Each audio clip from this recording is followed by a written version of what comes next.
As we go, right, you'll just have gathered that we're recording this. Hope you're okay with that.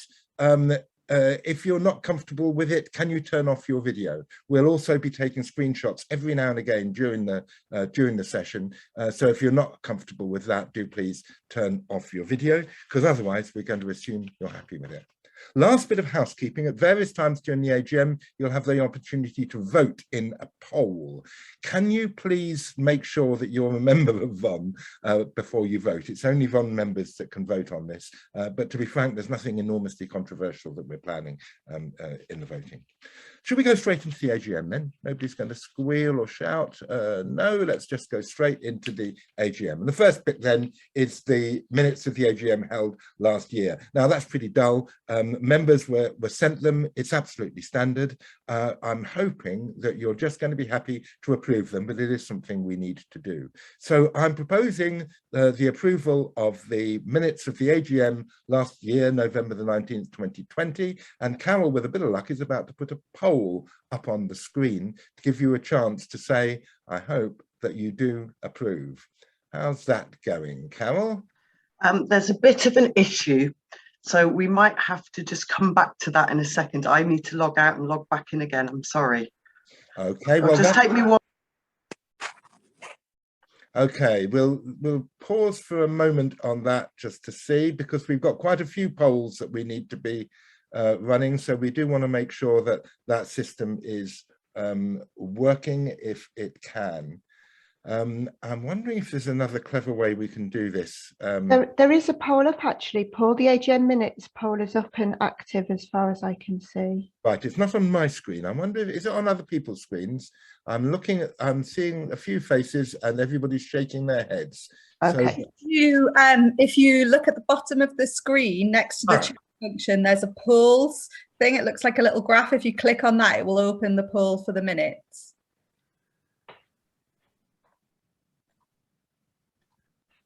say again, Jen, what I need to click on? It's just disappeared, so yeah, it has. It might have gone back down again, but if it doesn't automatically pop up, there you go. There should I've got be. it. Yeah, Right. got it. No, it's gone up and then it's gone again. Okay, let's just think. Somebody clever here, can we do another way? Using... Could we have a show of hands, do you think, Sir Paul? We could. It's come back again. Let's come back up. Let's try, okay?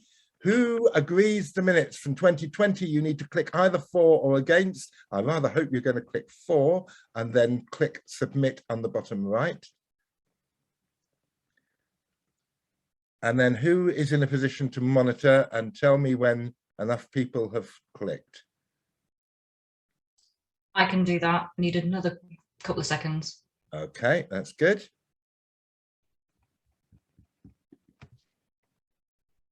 Has everyone voted? You can probably tell not everyone will, but as long as we've got a reasonable number and okay. It's the majority. Where have we got to? I think we're fine. In which case the minutes are approved. Then we are good to move on to the finances, and I'm going to hand over to Donna. Donna. Thank you, Chair. So welcome everybody this morning. I'm Donna Bulmer, Treasurer of VONNE, and I'll be spending the next few minutes taking you through the finances of VONNE for the year ended 31 March 2021. This slide is providing an overview or summary of our finances for the year. A copy of the accounts, you should have had a link to that in your joining instructions. If not, then they are available on our website. If I can take you through to the next slide, which will give me a bit more information I can take you through. So to summarise, we are reporting income for the year of £695,511 and expenditure of £553,744, reporting a surplus of £141,767. In terms of income, this is a growth of just under 86% year on year and a growth in expenditure of 34%. This is due in part to project development, funding for our work to address the climate emergency, engaging the sector with the integrated care system and Safer Culture North East projects, as well as more than £70,000 of charitable grants for our work to support the sector through the pandemic. Our core earned income from membership fees and job advertising dipped significantly in the first quarter, but recovered to pre-pandemic levels by the time we got to the end of the financial year. So all of that led us to the surplus of 141,767. At the end of the year, that surplus is broken down to almost 86,000 to add to our general unrestricted fund, a much better position than we had budgeted due to additional income and reduced core costs this year. We had a planned surplus on restricted funds of just under 80,000, which relates to project grants which span financial years, and that expenditure will come through in the current financial year. And we had a planned spend on our designated fund of just over 24,000. In response to the COVID pandemic, the trustees have prepared 3-year forecasts to take into account the potential impact on VONNE of possible scenarios and measures that we could take to mitigate these. Based on these and our current position, the trustees have concluded that it is appropriate to continue to adopt the going concern basis in preparing the annual report and financial statements. This graph shows you our income and expenditure, how we've tracked over the last few years. You'll see the blue line is slightly below the orange for a number of years, and that is demonstrating that we have had slightly less income for a number of years than our expenditure, as we've invested in greater staff capacity and the development of new projects and initiatives. We're pleased to see that this has turned around this year with a surplus, which has allowed us to build on those unrestricted reserves to a level where we feel it's appropriate for an organisation of our shape and size. In terms of the balance sheet, we do monitor our debtors closely. That you'll see there just over 160,000. The majority of our funds, however, are held in cash, 536,000, which are spread across a number of bank accounts, making sure we stay below the 85,000 FSCS guarantee threshold. In terms of reserves, we're holding approximately 102,000 in restricted reserves. This is the multi-year projects that we're carrying forward and will spend in the current year. We do look at our designated reserves every 6 months to make sure we have enough in there to cover liabilities such as sickness and maternity pay, but also, more importantly, to support our organisational development costs. More details on this could be found in page 12 of the full accounts. In this year, we drew upon this project development fund to provide match funding for the ERDF innovation project and invested in new laptops for all staff members from our equipment renewals fund. At the 31st of March, our unrestricted reserves stand at 87,693, which would cover our core activities for just under 7 months, which is within our range that we've set of 6 to 12 months. For the current financial year, we're expecting to end the year with a small surplus on unrestricted funds. This is due to our core income streams on job advertising and membership subscriptions continuing to grow, and several existing projects securing continuation funding and new project income this year. I'd like to take this opportunity to thank all of our Membership Plus supporters for continuing to renew their subscriptions, and to welcome and thank our new Membership Plus subscribers this year. Like many BCSE organisations, we continue to face uncertainty about future income streams beyond the immediate period. Our 3-year budget is aiming towards a break-even or small surplus over the coming years on our unrestricted funds. We'll be reviewing this continuously to build in the uncertainty that the rest of the sector is facing, just like us. That concludes my review of the finances. As I say, full copies are available on our website. It just leaves me to ask you whether anybody has any questions before we seek to approve the accounts. No questions? Thank you very much, in which case I'll hand over to, if it's Carol doing the poll, to adopt the financial statements and accounts for the year. Can you see the poll? Yes. Yeah, we can see the poll. Thank you, Very Carol. good.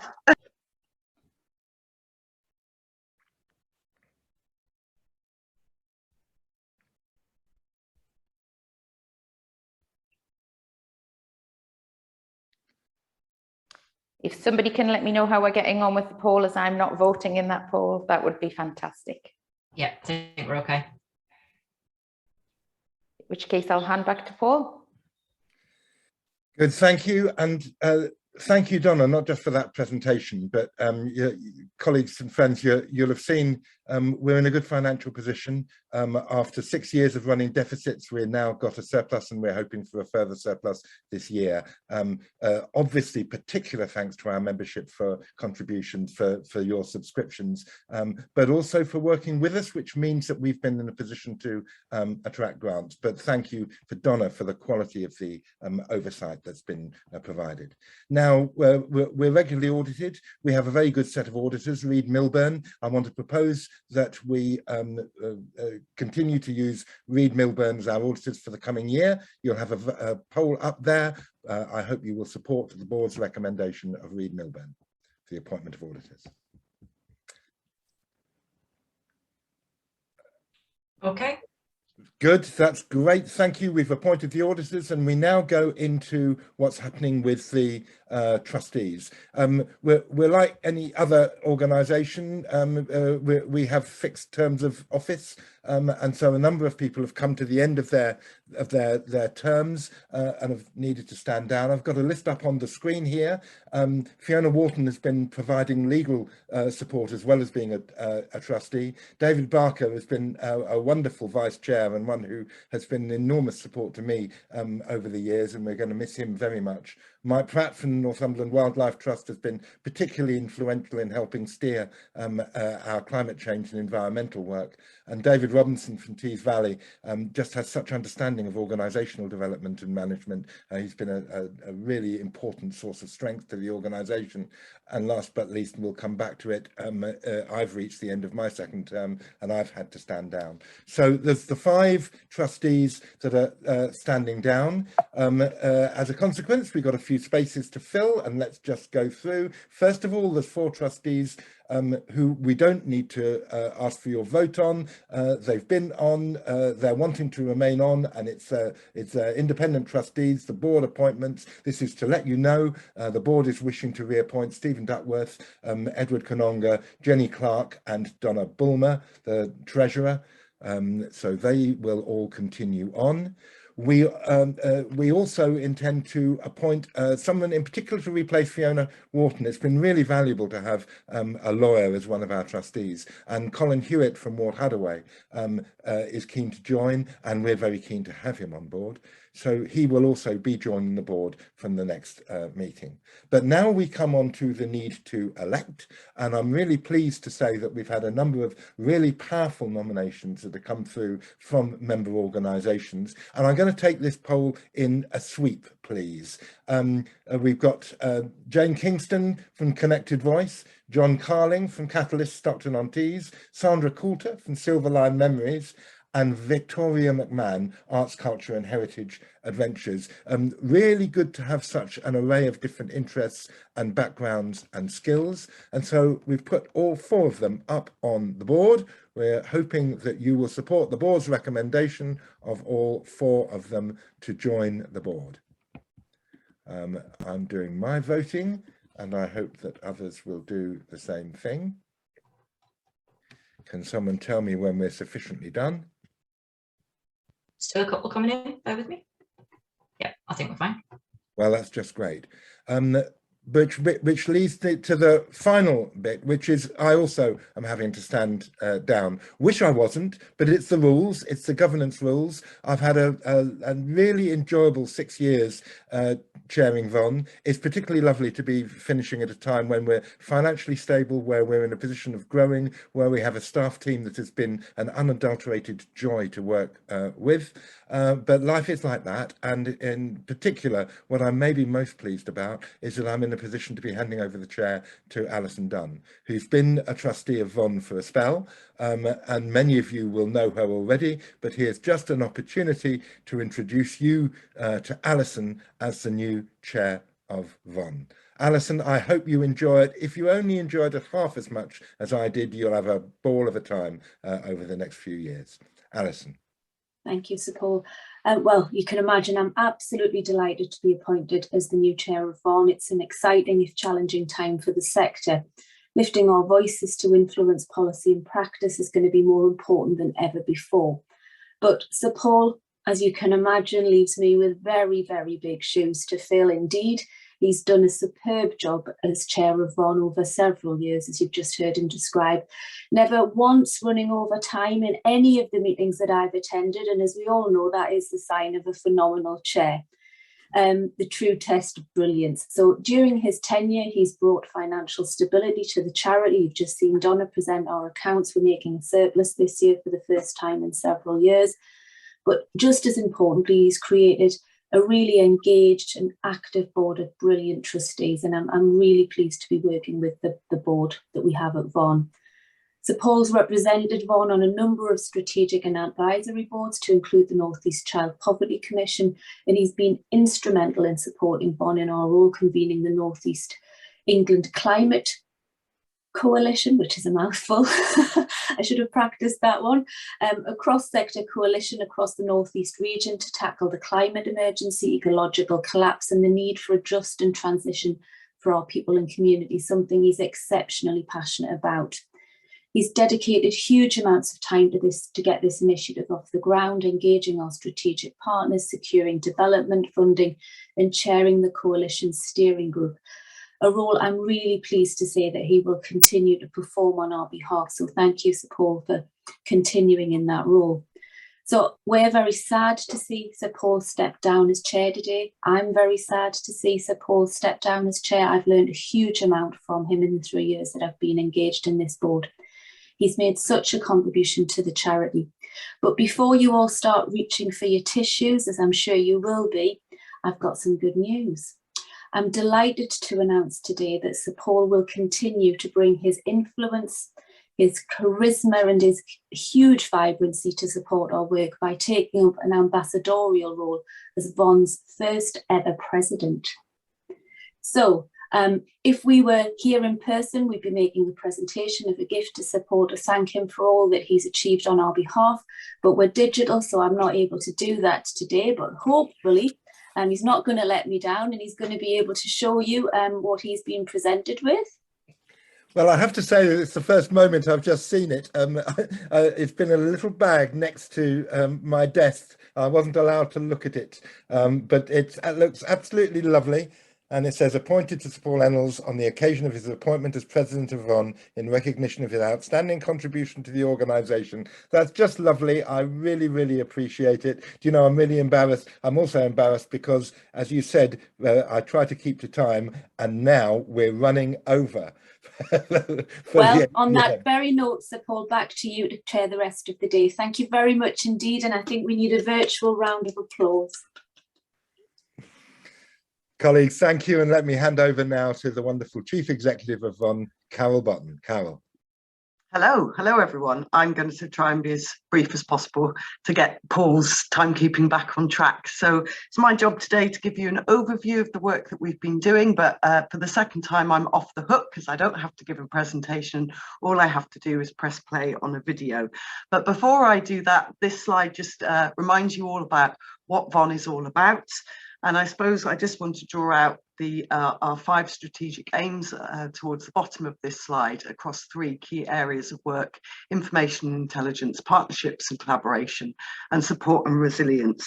And in the last years, we've navigated our way through the COVID-19 pandemic. I'm really pleased to say that all of those 3 areas of work have remained imperative in terms of supporting the sector and ensuring useful and effective engagement with external stakeholders, both with the sector and on behalf of the sector. And it's never been more important, I would say.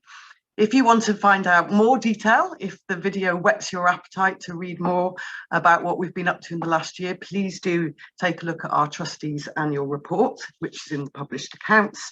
That is also available on our website, and a link has been sent out to you in advance. So I now just need to do some jiggery pokery in terms of swapping over my screen. So bear with me for 1 second while I do that and press play on the video. That one, and play.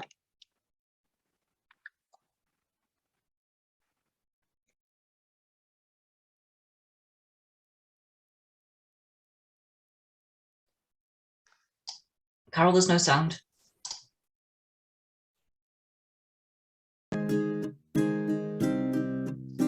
Thank you.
Well, Carol, that's just great. Given the time, I'm not going to stay any longer other than to thank all our members, in particular, though, the staff team.